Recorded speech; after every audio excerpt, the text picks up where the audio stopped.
Good evening. I'm Bob McDonnell. 11 days ago, I was honored to be sworn in as the 71st Governor of Virginia. I'm standing in the historic House chamber of Virginia's capital, a building designed by Virginia's second Governor, Thomas Jefferson.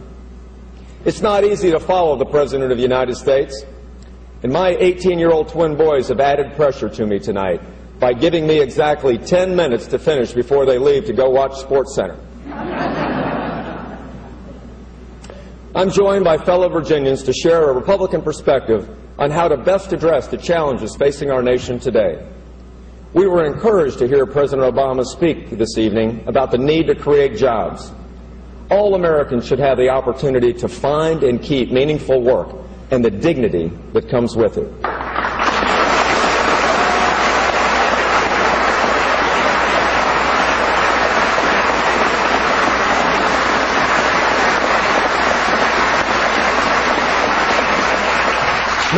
Many of us here tonight, and many of you watching, have family or friends who have lost their jobs.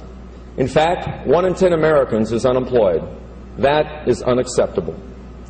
Here in Virginia, we face our highest unemployment rate in more than 25 years, and bringing new jobs and more opportunities to our citizens is the top priority of my administration. Good government policy should spur economic growth and strengthen the private sector's ability to create new jobs.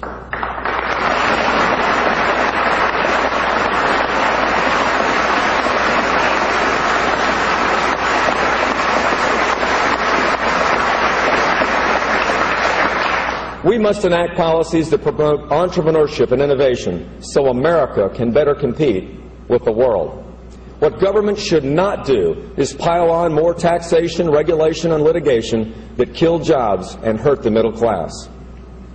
It was Thomas Jefferson who called for a wise and frugal government which shall leave men free to regulate their own pursuits of industry and shall not take from the mouth of labor the bread it has earned. He was right.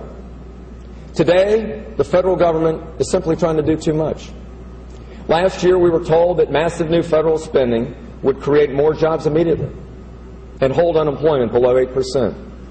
In the past year, more than 3 million people have lost their jobs, yet the Democratic Congress continues deficit spending, adding to the bureaucracy and increasing the national debt on our children and our grandchildren. The amount of debt is on pace to double in 5 years and triple in 10. The federal debt is now over $100,000 per household. This is simply unsustainable. The President's partial freeze announced tonight on discretionary spending is a laudable step, but a small one. The circumstances of our time demand that we reconsider and restore the proper limited role of government at every level.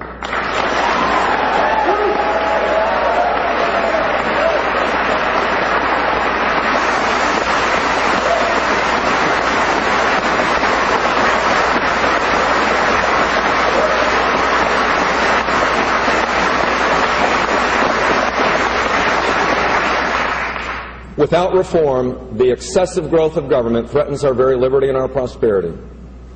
In recent months, the American people have made clear that they want government leaders to listen and then act on the issues most important to them. We want results, not rhetoric. We want cooperation, not partisanship.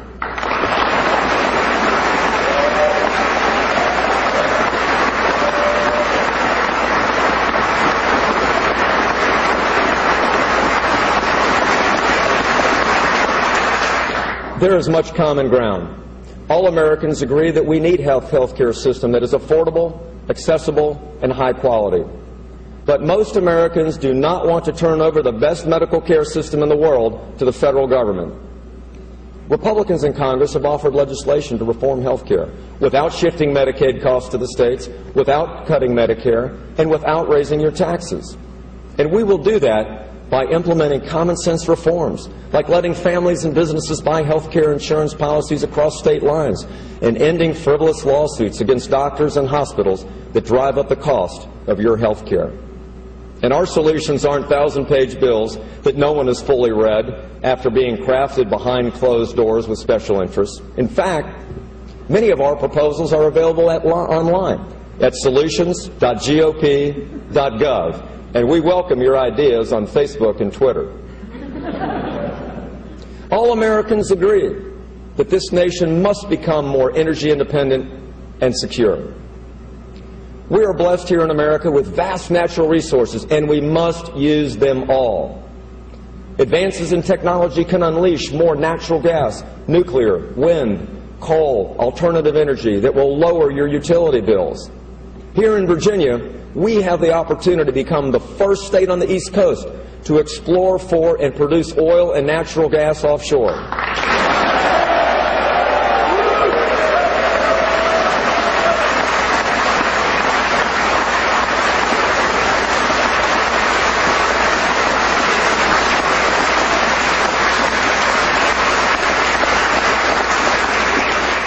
But this administration's policies are delaying offshore production, hindering nuclear energy expansion, and seeking to impose job-killing cap-and-trade energy taxes.